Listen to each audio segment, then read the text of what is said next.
We now know that the next round of boosters are expected to roll out in September with a new version of COVID shots from Moderna and from Pfizer. So with that as our launching point, here to answer your questions is Dr. Todd Ellerin, Chief of Infectious Diseases at South Shore Health. Dr. T, it's always great to see you. Thank you for being here. So let's start there. Happy Friday. Well, happy Friday to you. What do we know about these shots so far? And specifically, what do we know about how they'll protect against the new Omicron variants? Right. So, Eddie, the virus is changing. We have to adapt to that as well. So the vaccines need to change.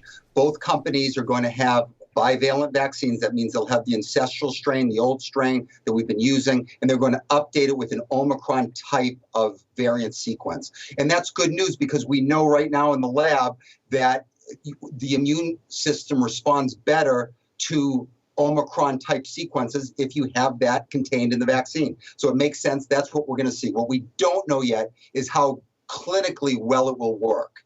It hasn't been used in enough people yet to know that. But we know that it generates a good vaccine response. That's what's important. So what you just said, that means that most Americans under the age of 50 will now have to wait to get their second booster. So is that a concern, or does that timing feel right to you?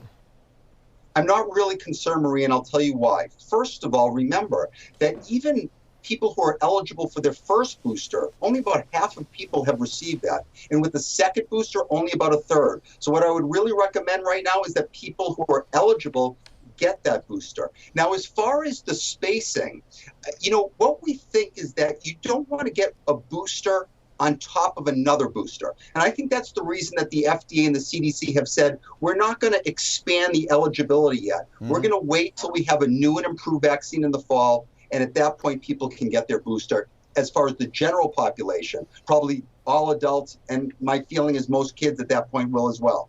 Dr. T, before we step aside, we'd like to talk about monkeypox. This week, the Biden administration strongly implied that states need to be doing more to help control this virus. So, and just anecdotally on the street, what are you seeing on the South Shore when it comes to cases and vaccine supply and demand?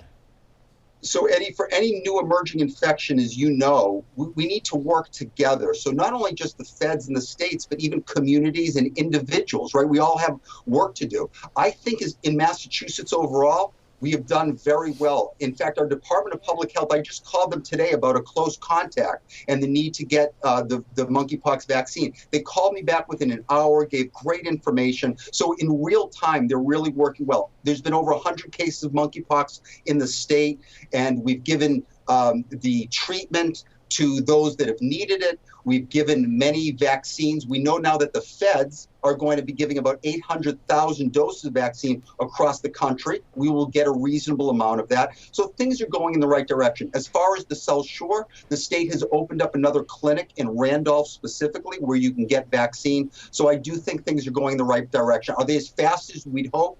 Absolutely not. But I think we are doing a good job. All right, Dr. Todd Ellerin. Thank you, doctor. Be well. Great to see you, Dr. Take care. Have a great weekend. We're going to take you outside.